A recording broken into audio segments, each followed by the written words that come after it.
नमस्कार साथियों, अपनी यूनिवर्सिटी के इस अपने प्लेटफॉर्म में आपका स्वागत है। आज एक छोटा सा टॉपिक है, लेकिन असिस्टेंट प्रोफेसर की जो एग्जाम होने वाली है इसके लिए बेहद इंपॉर्टेंट है। मैं मैक्सिमम 5 या 6 मिनट के अंदर इस टॉपिक को कंप्लीट करने की कोशिश करता हूं और ऐसा प्रयास भी है कि इसमें से एक क्वेश्चन आपके आ भी जाएगा।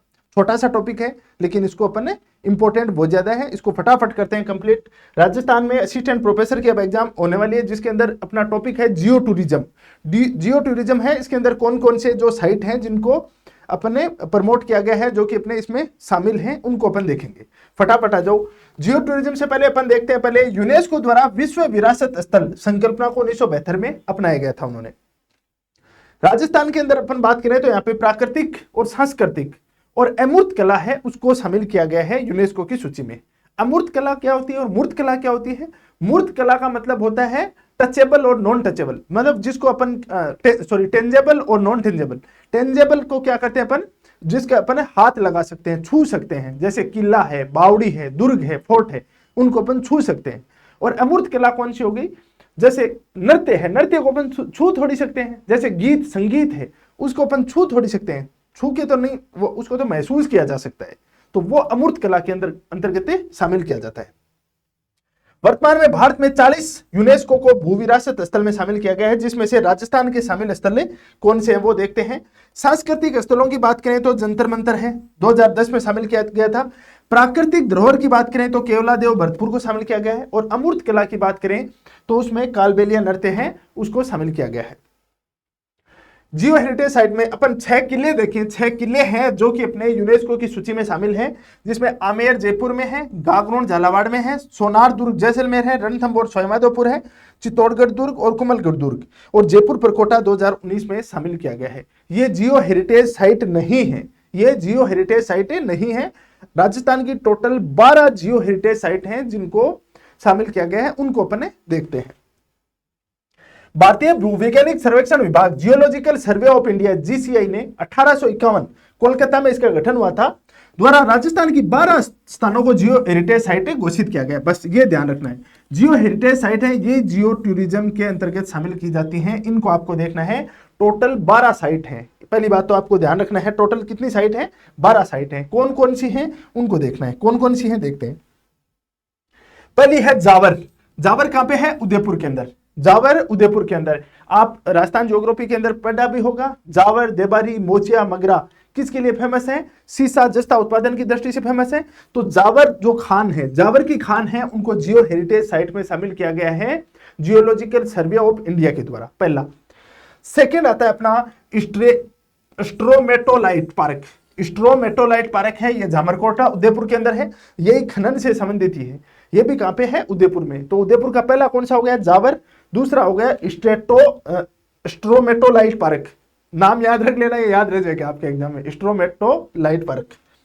थर्ड नाम आता है stromatolite park Bhojunda Chittorgarh. Stromatolite park है, बोजुंडा चित्तौड़गढ़ है, उसको इसके अंतर्गत शामिल किया गया है। चौथा है great boundary fault. Great boundary fault आपने देखा होगा, जो ये अपना ग्रेट बाउंड्री फॉल्ट है, जो कहां से शुरू होता है? चित्तौड़गढ़ से शुरू होता है और धौलपुर तक जाता है। चित्तौड़गढ़ के बाद में थोड़ा सा भीलवाड़ा, उसके बाद में कोटा, उसके बाद बूंदी। भीलवाड़ा नहीं लेता है चित्तौड़गढ़। चित्तौड़गढ़ के बाद में ये आगे जाता है कोटा, बूंदी और आगे सवाईमाधोपुर होते हुए धौलपुर तक ये ग्रेट फॉल्ट जो जाता है। ठीक है, ग्रेट बाउंड्री फॉल्ट है वो जाता है। और इसके अंदर सातूर बूंदी से होकर जाता है, इसको इसके अंतर्गत शामिल किया गया है। उसके बाद करें रामगढ़ उल्कापिंड क्रेटर है, रामगढ़ बारां के अंदर। ये तो बहुत इंपॉर्टेंट है, इसमें से क्वेश्चन आ सकता है। क्या राजस्थान का पहला और भारत का तीसरा क्रेटर है। क्रेटर क्या होता है? ये तो ज्योग्राफी के स्टूडेंट हो, आपको पता ही है कि जब क्रेटर का निर्माण 2 स्थितियों में होता है। एक तो ज्वालामुखी का उद्गार होता है और उसका मुख वाला स्थान है, शांत होने के बाद मुख वाले स्थान में यदि जल इकट्ठा हो जाता है तो उसको क्रेटर झील कहते हैं।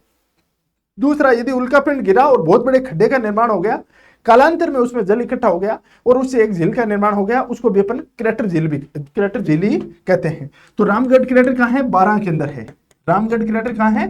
बारां के अंदर है, जो कि उल्कापिंड से निर्मित झील है। राजस्थान के अंदर 3 ही ऐसी झीलें हैं जो कि प्राकृतिक हैं, नेचुरल लेक हैं, वो 3 ही हैं। एक तो रामगढ़ क्रेटर बारां, दूसरा पुष्कर झील और तीसरी नक्की झील सिरोही के अंदर। 3 झील हैं जो कि अपनी प्राकृतिक झील है। तो ये रामगढ़ उल्कापिंड क्रेटर है, इसको शामिल किया गया है। उसके बाद आता है जोधपुर मालानी ग्रुप आग्नेय चट्टाने। जोधपुर मालानी ग्रुप आग्नेय चट्टाने कहां पे है? जोधपुर के अंदर। ये जियो टूरिज्म की साइट है, इसको आप देख सकते हो।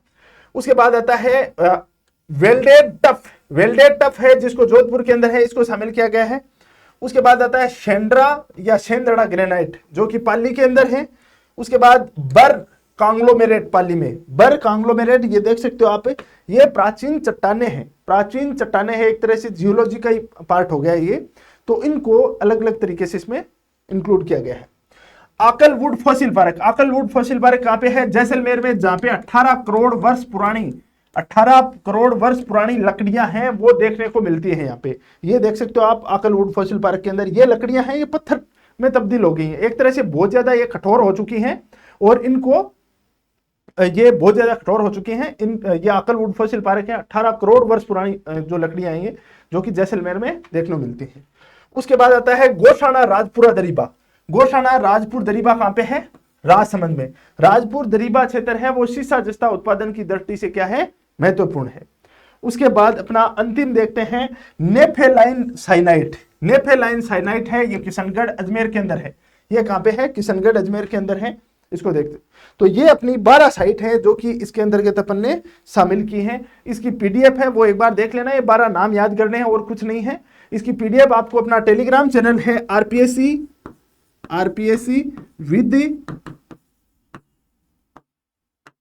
सुनील सर, इस टेलीग्राम चैनल पे अभी डाल दिया जाएगा, तुरंत प्रभाव से मिल जाएगा। अब आप बोलोगे सर एग्जाम के 2 दिन बचे, अब बढ़ा रहे हो आप। देखो एग्जाम के तो इसमें तो 12 नाम याद करने सॉरी 12 नाम याद करने, ये 12 नाम तो अभी याद कर लोगे, लास्ट में जाते जाते पर्ची में लिख के ले जाना, तो अभी याद कर जाओ। 5 मिनट का काम है, एक क्वेश्चन इसमें से आ सकता है सीधा सीधा। अभी के लिए इतना ही। Thank you very much. और सभी को एग्जाम के लिए ऑल द बेस्ट। अपनी यूनिवर्सिटी परिवार की तरफ से ढेर सारी शुभकामनाएं। बढ़िया कॉन्फिडेंस के साथ जाना, एकदम से जो करना था, जो होना था वो आपने कर लिया है। अब 2 दिन बचे हैं, 2 दिन के अंदर अपना कॉन्फिडेंस है वो टॉप लेवल का रखना है एकदम बढ़िया तरीके से। ठीक है।